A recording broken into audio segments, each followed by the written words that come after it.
ಶಾಂತಿ ಸಾಗರರು, ಭಕ್ತಪಾಲರು ಆದ ಸಾಯಿಯವರಿಗೆ ಪ್ರಣಾಮ. ಅವರ ದರ್ಶನ ಮಾತ್ರದಿಂದಲೇ ಸಂಸಾರ ಸಾಗರದ ಹೆದರಿಕೆಯು ನಾಶವಾಗಿ ನಮ್ಮ ವಿಪತ್ತುಗಳೆಲ್ಲವೂ ದೂರವಾಗುತ್ತವೆ. ಅವರು ಮೂಲತಃ ನಿರ್ಗುಣರು. ಭಕ್ತರಿಗೋಸುಗ ಅವರು ರೂಪ ತಾಳಿದರು. ತಮ್ಮ ಭಕ್ತರಿಗೆ ಆತ್ಮಜ್ಞಾನವನ್ನು ಕೊಡುವುದೇ ಸಂತರ ಧ್ಯೇಯ. ಆದರೆ ಸಾಯಿಬಾಬಾ ಅವರಿಗೆ ಈ ಧ್ಯೇಯ ಸ್ವಾಭಾವಿಕವಾಗಿದ್ದಿತು. ಅವರ ಪಾದಗಳಲ್ಲಿ ಆಶ್ರಯ ಪಡೆದವರ ಕಷ್ಟಗಳೆಲ್ಲವೂ ದೂರವಾಗುತ್ತಿದ್ದವು. ಅನೇಕರು ಬಾಬಾ ಅವರನ್ನು ಸ್ಮರಿಸಿಕೊಂಡು ಅನೇಕ ಕಡೆಗಳಿಂದ ಬಂದು ಅವರ ಸಮ್ಮುಖದಲ್ಲಿ ಧರ್ಮಗ್ರಂಥಗಳನ್ನು ಪಾರಾಯಣ ಮಾಡುತ್ತಿದ್ದರು. ಗಾಯತ್ರಿ ಮಂತ್ರವನ್ನು ಜಪಿಸುತ್ತಿದ್ದರು. ಗುಣಹೀನರಾದ ನಮಗೆ ಭಕ್ತಿಯೇ ಗೊತ್ತಿರುವುದಿಲ್ಲ. ಇತರರು ಕೈಬಿಟ್ಟರೂ ಸಹ ಸಾಯಿಬಾಬಾ ಅವರು ನಮ್ಮ ಕೈ ಬಿಡುವುದಿಲ್ಲ ಎಂಬುದು ನಮಗೆ ತಿಳಿದಿದೆ. ಅವರ ದಯೆಯನ್ನು ಪಡೆದವರು ವಿಚಾರ, ವಿವೇಕ ಎಂಬ ಜ್ಞಾನ ಸಂಪಾದನೆ ಮಾಡುತ್ತಾರೆ. ಸಾಯಿಬಾಬಾ ಅವರಿಗೆ ಭಕ್ತರ ಬಯಕೆಗಳು ತಿಳಿದಿವೆ. ಅದನ್ನವರು ಕೈಗೂಡಿಸುತ್ತಾರೆ. ಆದುದರಿಂದ ನಾವು ಅವರನ್ನು ಪ್ರಾರ್ಥಿಸಿ ಅವರ ಮುಂದೆ ಧ್ಯಾನಾಸೀನರಾಗೋಣ. ನಮ್ಮ ತಪ್ಪುಗಳೆಲ್ಲವನ್ನೂ ಕ್ಷಮಿಸಿ ನಮ್ಮನ್ನು ಅವರು ಪ್ರೇಮದಿಂದ ಮುಕ್ತ ಮಾಡಲಿ. ಬಾಬಾ ಅವರನ್ನು ಪ್ರಾರ್ಥಿಸಿದರೆ ಅವರ ದಯೆಯಿಂದ ನಮ್ಮ ಕಷ್ಟಗಳೆಲ್ಲವೂ ಪರಿಹಾರವಾಗುವುವು.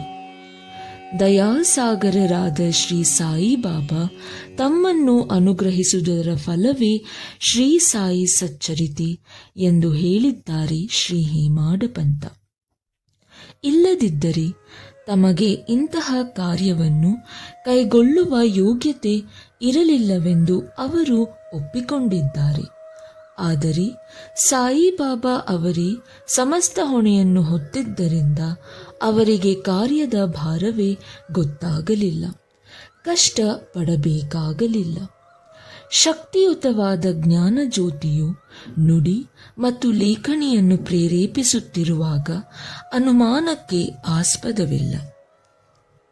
ಶ್ರೀ ಸಾಯಿಬಾಬಾ ಅವರು ಹೇಮಾಡಪಂತರ ಸೇವೆಯನ್ನು ಪುಸ್ತಕ ರೂಪದಲ್ಲಿ ಪಡೆದರು.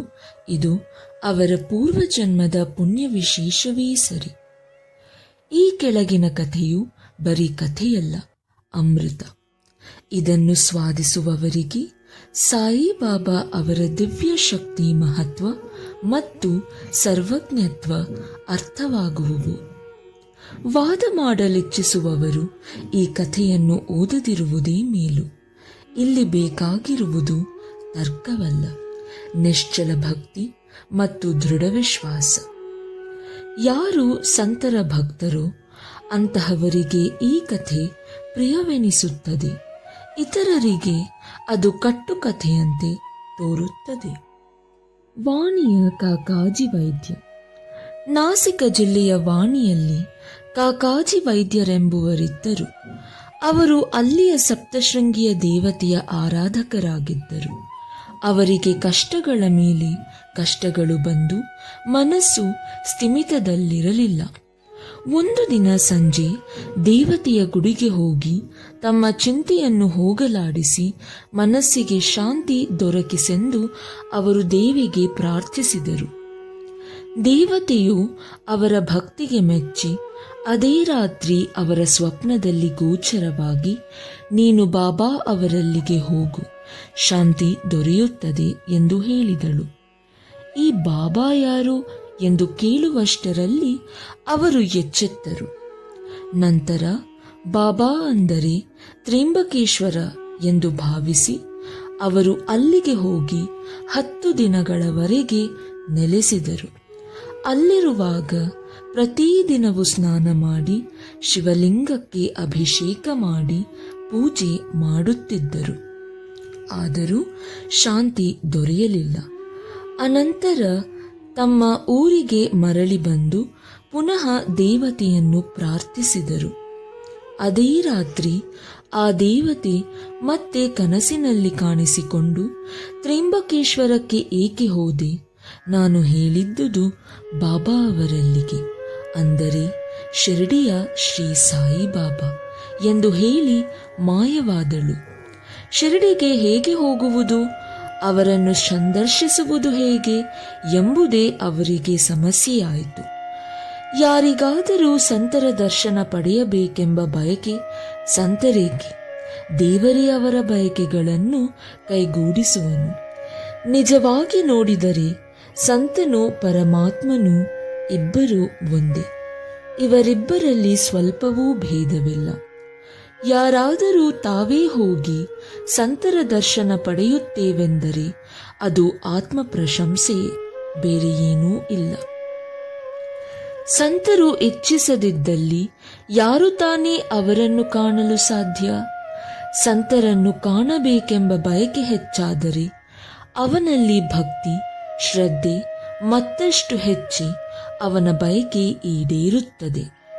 ನಮ್ಮ ಮನೆಗಳಿಗೆ ಯಾರನ್ನಾದರೂ ಆಮಂತ್ರಿಸಿದರೆ ಅವರ ಸ್ವಾಗತಕ್ಕೆ ನಾವು ಎಲ್ಲವನ್ನೂ ಅಣಿಮಾಡಿಕೊಂಡುತ್ತಿರುವ ಹಾಗೆ ಕಾಕಾಜಿ ವೈದ್ಯರ ಬರುವಿಗಾಗಿ ಶಿರಡಿಯಲ್ಲಿ ಎಲ್ಲವೂ ಸಿದ್ಧವಾಗಿತ್ತು.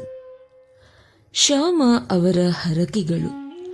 ಕಾಕಾಜಿಯವರು ಈ ರೀತಿ ಯೋಚಿಸುತ್ತಿರುವಾಗ ಅವರನ್ನು ಶಿರಡಿಗೆ ಕರೆದುಕೊಂಡು ಹೋಗಲೋಸುಗ ಅಪರಿಚಿತನೊಬ್ಬನು ಅವರ ಮನೆಗೆ ಬಂದನು. ಅವರೇ ಬಾಬಾರವರ ಪರಮ ಭಕ್ತ ಶ್ಯಾಮ. ಅವರು ಈ ಸಮಯಕ್ಕೆ ಸರಿಯಾಗಿ ಕಾಕಾಜಿಯವರ ಮನೆಗೆ ಹೇಗೆ ಬಂದರೆಂಬುದನ್ನು ಈಗ ನೋಡೋಣ.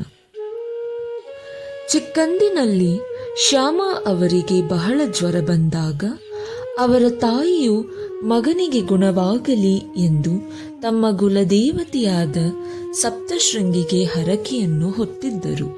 ಅಂದರೆ ಜೊತೆಯಲ್ಲಿ ಮಗನನ್ನು ಕರೆದುಕೊಂಡು ಬಂದು ದೇವಿಯ ಪಾದಗಳಿಗೆ ಅರ್ಪಿಸಿ ಸೇವೆ ಮಾಡುತ್ತೇನೆಂದು ಬೇಡಿಕೊಂಡಿದ್ದಳು. ಕೆಲವು ದಿನಗಳ ಮೇಲೆ ಅವರಿಗೆ ಎರಡೂ ಸ್ತನಗಳಲ್ಲಿ ರೋಗವಾಗಿ ಬಹಳ ನೋವನ್ನನುಭವಿಸಿದರು. ಆಗ ಅವರು ಸಪ್ತಶೃಂಗಿಗೆ ಬೆಳ್ಳಿಯ ಸ್ತನಗಳನ್ನು ಮಾಡಿಸಿ ಅರ್ಪಿಸುವೆನೆಂದು ಬೇಡಿಕೊಂಡಿದ್ದರು. ಆದರೆ ಈ ಎರಡೂ ಹರಕೆಗಳು ಪೂರೈಸಿರಲಿಲ್ಲ. ಕಡೆಗೆ ಅವರು ಮರಣಾವಸ್ಥೆಯಲ್ಲಿದ್ದಾಗ ಮಗ ಶ್ಯಾಮನನ್ನು ಕರೆದು ಈ ಹರಕೆಗಳನ್ನು ಪೂರೈಸಲು ಹೇಳಿ ಅವರಿಂದ ವಚನ ತೆಗೆದುಕೊಂಡು ಪ್ರಾಣ ಬಿಟ್ಟರು. ಕೆಲವು ದಿನಗಳ ನಂತರ ಶ್ಯಾಮ ಇದೆಲ್ಲವನ್ನು ಮರೆತು ಬಿಟ್ಟಿದ್ದರು. ಹೀಗೆ 30 ವರ್ಷ ಕಳೆದವು. ಆ ಕಾಲಕ್ಕೆ ಸರಿಯಾಗಿ ಪ್ರಸಿದ್ಧ ಜ್ಯೋತಿಷಿಯೊಬ್ಬರು ಶಿರಡಿಗೆ ಬಂದು ತಂಗಿದರು. ಅವರು ಹೇಳಿದ ಭವಿಷ್ಯವು ಶ್ರೀಮಾನ್ ಭೂಟಿ ಮತ್ತಿತರ ವಿಷಯದಲ್ಲಿ ನಿಜವಾಗಿತ್ತು. ಶ್ಯಾಮ ಅವರು ತಮ್ಮ ಬಾಪೂಜಿಯವರಿಗೆ, ಆ ಜ್ಯೋತಿಷಿ ನಿಮ್ಮ ಅಣ್ಣ ಸಪ್ತಶೃಂಗಿಗೆ 2 ಹರಕೆಗಳನ್ನು ಸಲ್ಲಿಸುವೆನೆಂದು ನಿಮ್ಮ ತಾಯಿಗೆ ವಾಗ್ದಾನ ಮಾಡಿರುತ್ತಾರೆ, ಆದರೆ ಅವುಗಳನ್ನು ಇನ್ನೂ ಸಲ್ಲಿಸಲಿಲ್ಲ ಎಂದು ಹೇಳಿದರು. ಬಾಪಾಜಿಯು ಶ್ಯಾಮ ಅವರಿಗೆ ಈ ಬಗ್ಗೆ ತಿಳಿಸಿದರು. ಇನ್ನು ಕಾಲ ವಿಳಂಬ ಮಾಡುವುದು ಸರಿಯಲ್ಲ ಎಂದು ತಿಳಿದು ಶ್ಯಾಮ ಅಕ್ಕಸಾಲಿಗನ ಬಳಿಗೆ ಹೋಗಿ 2 ಬೆಳ್ಳಿಯ ಸ್ತನಗಳನ್ನು ಮಾಡಿಸಿದರು. ನಂತರ ತಮ್ಮ ಸಪ್ತಶೃಂಗಿ ಎಂದು ಭಾವಿಸಿದ್ದ ಬಾಬಾ ಹತ್ತಿರ ಹೋಗಿ ಅವುಗಳನ್ನು ಅವರ ಮುಂದಿಟ್ಟು ತಮ್ಮನ್ನು ಕೃತಾರ್ಥರನ್ನಾಗಿ ಮಾಡುವಂತೆ ಬೇಡಿದರು. ಆಗ ಬಾಬಾರವರು, ನೀನೇ ಸ್ವತಃ ವಾಣಿಗೆ ಹೋಗಿ ಸಪ್ತಶೃಂಗಿಯ ದೇವಿಗೆ ಅವುಗಳನ್ನು ಅರ್ಪಿಸಿ ಬಾ ಎಂದರು. ಈ ರೀತಿ ಬಾಬಾರವರು ಆಶೀರ್ವಾದವನ್ನು ಪಡೆದು ವಾಣಿಗೆ ಬಂದ ಅರ್ಚಕರನ್ನು ಹುಡುಕುತ್ತಾ ಕಾಕಾಜಿ ಕಡೆಗೆ ಬಂದರು. ಆಗ ಕಾಕಾಜಿಯವರಿಗೂ ಬಾಬಾ ಅವರನ್ನು ಕಾಣಬೇಕೆಂಬ ಕಳವಳ ಹೆಚ್ಚಾಗಿತ್ತು.